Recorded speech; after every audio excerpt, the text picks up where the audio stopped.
안녕하세요. 산부인과 의사 황인아입니다. 지난 영상에서 제가 질염에 대해서 질염 증상은 어떤지, 원인이랑 치료는 어떻게 되는지 그런 거를 말씀을 드렸어요. 그러면서 저도 이제 개인적으로 칸디다 질염을 오래 가지고 있었다 말씀을 드렸는데요. 그래서 많은 분들이 궁금해하세요. 왜냐하면 칸디다 질염은 재발을 너무 잘해요. 그래서 걸핏하면 이게 반복이 되니까 너무 힘들어 하시거든요. 제가 어떤 증상들을 가지고 있었고, 그런 것들을 어떤 식으로 치료를 했고, 그리고 어떻게 하면 이제 재발을 덜 하게 됐는지, 그런 경험에 대해서 좀 공유를 드릴게요. 저는 처음에 있을 때는 이게 뭔지도 몰랐죠.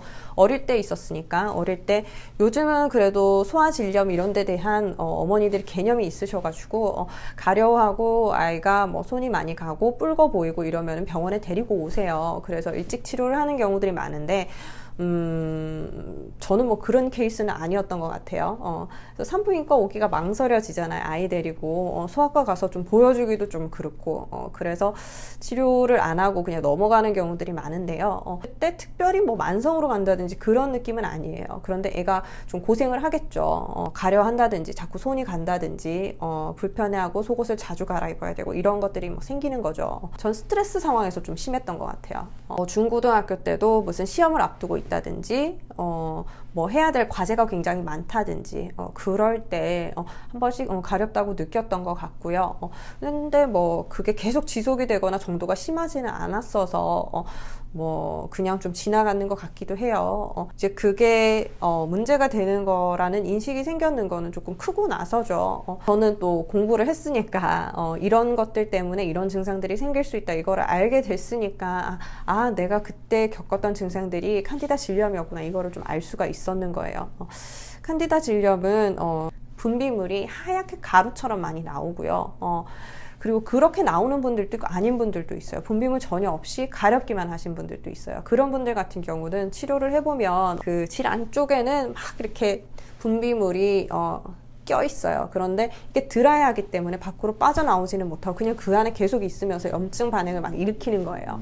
그러면 가렵기도 하고 붓기도 많이 붓고 그렇게 되는 거죠. 그럴 때 치료는 항진균제라고 말씀을 드렸어요. 그래서 약을 먹으면 좋아지는데요. 약을 먹으면 드라마틱해요. 금방 좋아져요. 그런데 문제는 뭐냐면 또 생기는 거거든요. 내가 어떤 상황에서 시험 기간 때 가려웠어요. 중간고사 때 가려웠으면 기말고사 때 되면 또 가려운 거예요. 칸디다 질염은 어린 친구들도 많이 오고요. 그리고 좀 피곤하고 그런 분들, 야근 많이 하시는 분들, 혹은 술을 너무 많이 드시는 분들 그런 경우 때 좀 오는 경향이 있고요. 그래서 어린 친구들도 그렇게 이제 치료를 하면 되는데 내가 성관계가 있었는 것도 아니고 학생이고 아직 어린데 그런 거에 대해서 이제 말하기가 굉장히 망설여지거나 좀 그럴 수도 있어요. 병원 오기도 좀 무섭고 그런데 치료는 굉장히 간단한데 그거를 자꾸 미루게 되는 거죠. 그래서 저는 그냥 모르고 지내다가 이제 어른이 돼서 그런 것들에 그런 것들이 있다는 걸 알고 증상이 심할 때 치료를 받기 시작했어요. 제가 어떨 때 나이가 들어서는 어떨 때 심했냐면 일이 굉장히 힘들 때 좀 그랬거든요. 그래서 레지던트 때 이럴 때도 잠을 못 자고 그러면 이제 생리도 밀리고 염증도 생기고 이런 식으로 이제 반복이 됐었던 것 같고, 근데 굉장히 심해졌던 거는 레지던트 때는 오히려 괜찮았는데 그때는 이제 신체 활동이 많이 있지는 않잖아요. 신체 활동이 같이 생기면서 그거는 더 심해졌던 것 같아요. 재발을 많이 하는 거. 그래서 제가 어떤 시기가 있었냐면 근무를 월요일부터 토요일까지 해요. 그런데 중간에 하루 쉬는 날이 있어요. 목요일 쉬고 그럼 일요일 쉬고 이렇게 되잖아요. 그런데 제가 뭔가 굉장히 활동적인 성격이에요. 뭐를 안 하면은 이게 어쩔 줄을 몰라 하는. 그래서 레지던트 때는 못 나가잖아요. 병원을 못 나가요. 일주일에 3번 당직 서는데 어디를 가겠어요. 그래서 병원 안에서 그냥 그렇게 살았어요. 해봤자 움직이는 거라고 해봤자 수술실에서 왔다 갔다 하는 거 정도. 그래서 그때는 괜찮았는데 제가 나와서 일을 시작하면서 그 쉬는 날들마다 놀러를 갔어요. 굳이 그 하루를 해가지고 겨울이었거든요. 겨울에 목요일은 제가 하이원 스키장에서 스키 강습을 받았어요. 새벽 4시에 차가 와요. 버스가 오면 그거를 타고 2시간 반, 3시간 가요. 그래서 이제 도착하면 거기서 막 짐 풀고 스키 장비 착용하고, 그래서 오전에 수업 받고 점심 때 뭐 챙겨 먹고, 그리고 오후 내내 그냥 놀았어요. 그거 하고 집에 오면은 뭐 밤이잖아요. 8시, 9시 되거든요. 그러면 뭐 또 자고. 이거를 매주 했어요. 매주 했는데, 일요일을 쉬었느냐 하면 또 일요일은 서울을 갔어요. 저 대구거든요. 서울에 가서 뭐를 했냐면, 제가 그때 요가를 굉장히 열심히 했었어서, 요가 티처 트레이닝을 했어요. 그래서 그 코스가 원래는 토요일, 일요일에 하는 코스인데, 이틀을 하게 돼 있는 코스인데, 이거를 일요일에 막 몰아놓은 그런 과정인 거예요. 그래서 일요일 새벽에 가서 아침부터 저녁까지 계속 해요. 계속. 요가도 하고, 뭐 공부도 하고, 뭐 시퀀스도 짜고, 뭐 이런 거를 하는데, 여하튼 이거를 그냥 하루 종일 몸을 쓰는 거예요. 그래서 이때 제일 재발이 많았던 것 같아요. 쉬는 날이 하나도 없었어요. 그래서 목요일은 스키장 가고, 일요일은 요가 하러 가고, 목요일 스키장, 일요일 요가. 요거를 스키 시즌 내내 그렇게 했어요. 시즌이 끝나고는 목요일을 좀 쉬기는 했지만, 뭐 쉰다고 해가지고 그냥 뭐 아무것도 안 하는 건 아니잖아요. 데이트도 해야 되고, 술도 먹어야 되고. 그래서 저는 재발을 너무 많이 하는 그 시기를 겪으면서 너무 힘든 거예요.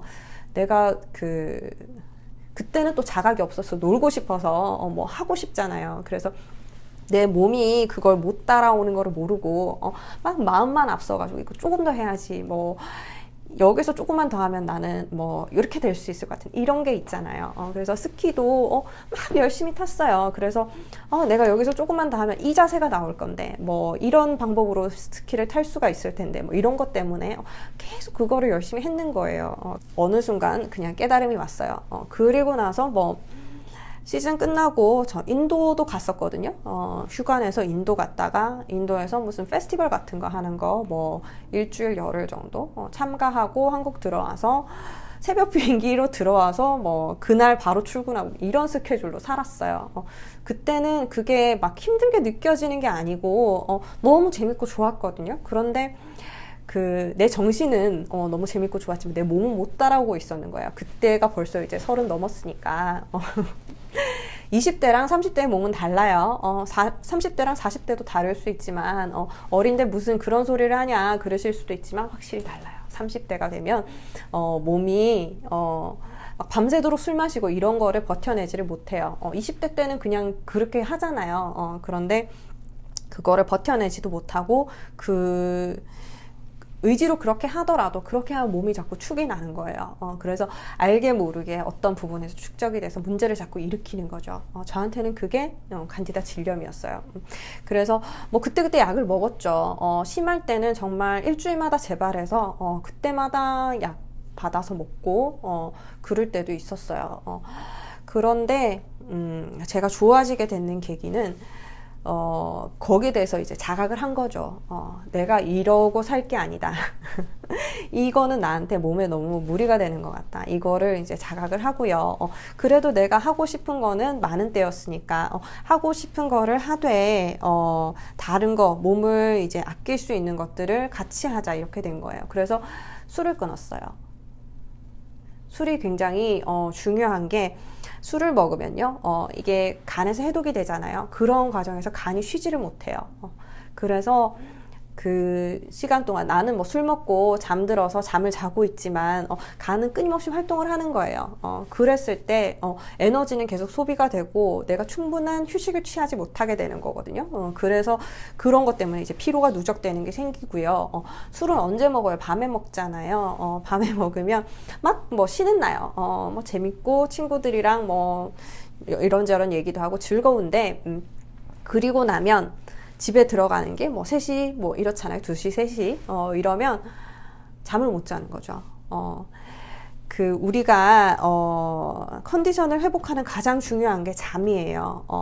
잠을 잘 자지 못하면 칸디다 질염도 잘 걸리고요. 모든 이제 질병들에 조금 취약해지는 게 있어요. 그래서 우리가 잠 못 자고 야근하고 수험생들 밤새 공부하고 이러면은 몸이 굉장히 상태가 약해진다 그래야 되나? 그런 게 생겨요. 그래서 술을 안 먹으면 어때요? 술 친구들은 끊임없이 나를 찾고 나를 욕하겠지만 그래도 나는 조금씩 이제 충분한 수면 시간을 확보할 수가 있고 그 시간 동안 충분히 휴식할 수 있는 거예요. 그러면 다음날 훨씬 개운하게 출근을 할 수가 있죠. 막 이렇게 좀비 돼서 가는 게 아니고 그래서 술을 끊었고요. 그래도 이제 저희 과 자체가 힘들어요. 몸을 많이 써야 되는 과잖아요. 그리고 환자도 많이 봐야 되고 수술도 해야 되고 이러다 보니까 그리고 저는 당직도 있었거든요. 처음에는. 지금은 뭐 개인 병원이니까 당직 같은 게 없지만 분만병원 이런 데는 당직 서고 밤에 오는 산모들 받아주고 수술해주고 이런 것들이 있었어요. 그래서 그게 일주일에 한 번 혹은 2번이었거든요. 그러면 밤 동안 잠을 자기는 자는데 이게 제대로 자는 게 아니잖아요. 언제 누가 나를 깨울지 모르고 그리고 깨고 나면 또 이제 푹 잠들 수가 있냐면 그런 것도 아니잖아요. 그러니까 이게 너무 힘든 거예요. 그래서 당직을 근데 하기는 해야 되잖아요. 내가 그 병원을 위해서 해주기로 했는 거고 그게 계약 조건이니까 하기는 해야 되고 그래서 당직은 하긴 하되 내가 당직하지 않는 날짜에는 더 잘 쉴 수 있도록 그 수면의 퀄리티를 좀 높일 수 있도록 하기 위해서 커피를 끊었어요. 커피가 굉장히 필수적인 거잖아요. 이게 커피가 없으면 계속 뭐라 그래야 돼? 잠도 오고 뭔가 또렷하지 못한 상태인 것 같잖아요. 그래서 우리는 모두들 습관적으로 커피를 마시고 저는 보통은 트리플 샷 아침에 트리플 샷 들고 출근했어요. 커피는 쓰고 달게 샷은 많이 들어가고 시럽도 많이 들어가게 그렇게 해서 먹으면서 그렇게 보냈는데 그게 없으니까 처음에는 너무 힘든 거예요. 밤에는 잠을 잘 자요. 그렇지만 낮에도 약간 몽롱한 상태인 거예요. 그래서 일을 처리할 때도 힘들고 뭔가 무기력하고 그런데 그게 약간 디톡스의 과정이었다고 생각을 해요. 그렇게 하는 게 한 3개월 정도? 그러니까 내가 커피를 안 먹고 생활하는 거에 좀 익숙해졌어요. 그래서 차는 지금까지 끊지는 못했는데요. 차는 커피에 비해서는 카페인 함량이 적죠. 그리고 커피만큼 수면에 깊은 영향을 미치는 것 같지도 않아요. 저 같은 경우에는 사람마다 뭐 민감도의 차이는 있겠지만 그래서 차는 오전에 마셔요. 밤에는 차를 마시지도 않아요. 오전에 마시고 조금 더 이제 좀 활기 있는 생활을 할 수 있게 커피 대신에 차가 좀 도와주는 것 같아요. 그래서 커피를 끊고 그래서 제가 했는 거는 수면 시간을 충분히 확보했는 거고 그리고 그 수면의 질을 좀 높여서 충분히 푹 잘 수 있게 한 거죠. 커피를 먹으면 아무래도 잠도 늦게 오고 잠을 자더라도 깊이 못 자는 경우들이 많잖아요. 그래서 그렇게 해줬어요. 그렇게 하면서 굉장히 그 상태는 좀 좋아지기 시작했고요. 재발이 조금 적어지더라고요. 그리고 신체 활동에 대해서 내가 몸이 완전히 괜찮아질 때까지는 억지로 좀 중단을 했어요. 저는 약간 운동 중독이 있어서 계속 그걸 안 하면 못 견뎌 하거든요. 그런데 이게 뭐 질염만이 문제가 아니고 그때 제가 감기에 한번 걸렸는데 감기가 한 달 넘게 갔어요. 한 달 반 정도 가면서 이게 기침을 하는데 기침이 너무 심한 거예요. 그래서 갈비뼈가 하나 부러졌어요. 그래서 그 상황을 보면서 내가 나는 나를 너무 푸싱하고 있구나.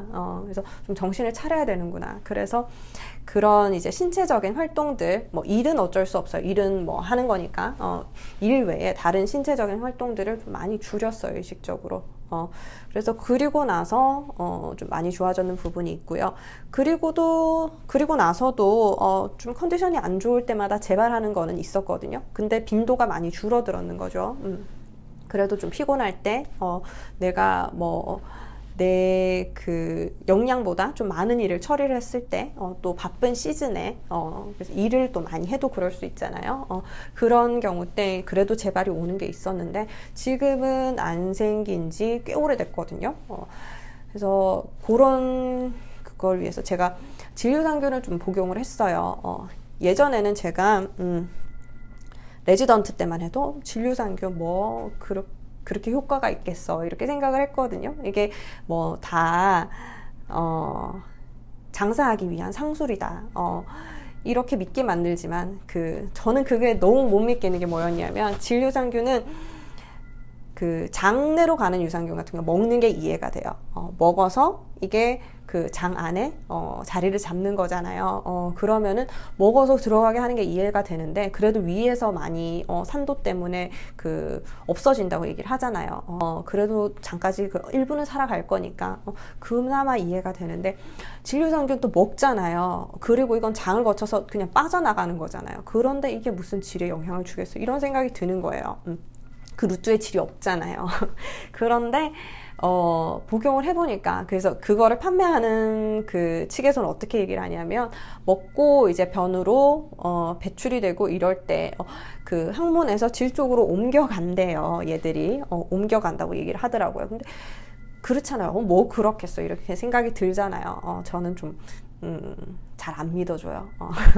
그래서 저도 먹지 않았고 제 환자들한테도 별로 권유를 안 했어요. 뭐 꼭 먹어야 돼요. 그러면은 뭐 여유가 되시면 드시고 뭐 아니면 드시지 마세요. 뭐 이랬거든요. 그런데 제가 먹어보니까 저도 약을 잘 챙겨 먹는 타입이 아닌데 제가 먹어보니까 꾸준하게 먹었을 때 이게 속눈샘 치고 내가 한번 석 달만 먹어보자 했는데 그리고 나서 재발이 거의 없어졌거든요. 그래서 지금은 조금 기전에 대해서는 확신은 없지만 환자들한테 권할 때 뭔가 근거가 있는 권유 같은 그런 느낌이 들기가 시작했어요.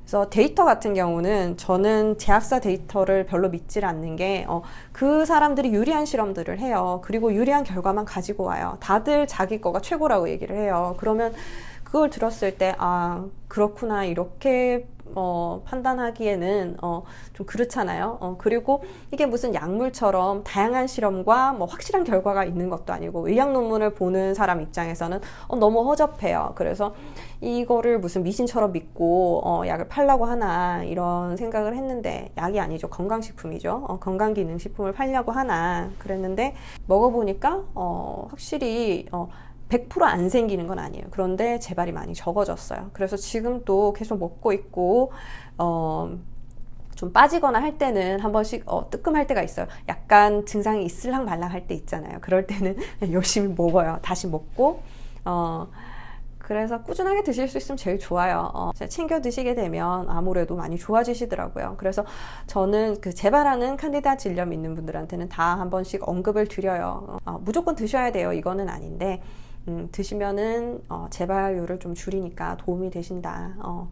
왜냐면 이게 너무 재발하면 삶의 질이 너무 떨어져요. 너무 불편하고 찝찝하고 생활에 뭔가 일을 하면 집중이 안 돼요. 어디가 계속 간질간질 하다고 생각을 해보세요. 집중이 안 되잖아요. 그래서 저는 그런 상태 때문에 여러 가지 행동 변화를 했고요. 술을 끊었고 커피 끊었고 질염 예방을 위해서 이런 거를 다 끊으라는 말씀을 드리는 건 아니에요. 저 같은 경우는 그렇게 해서 많이 좋아졌다는 말씀을 드리고 싶은 거거든요. 그래서 뭐 끊는다고 100% 좋아지는 것도 아니고 사실. 그래서 그런 것들 끊었고 수면 충분히 취하고 휴식을 취할 수 있는 시간을 확보를 했는 거예요. 그리고 진료상균을 좀 꾸준하게 복용하게 됐고 그 이후로는 많이 좋아졌어요. 그렇지만 집에 상비약은 있어요. 왜냐하면 이게 한번 생기면 너무 가렵기 때문에 너무 힘들잖아요. 그래서 집에 연고 같은 거 연고가 직접적인 효과는 없어요. 사실 이게 상황을 되돌려 놓을 수 있는 그런 역할까지는 아닌데 너무 가려울 때 일단 잠을 잘 수는 있어요.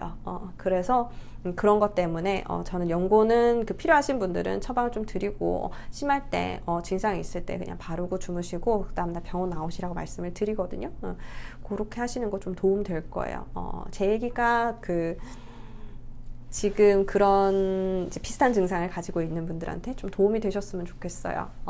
이게 뭐 더러워서 생기는 것도 아니고 성관계를 뭐 자주 한다고 생기는 것도 아니고 뭔가 내가 질염이라는 거에 대해서 죄책감을 막 가지고 있는 분들이 있거든요.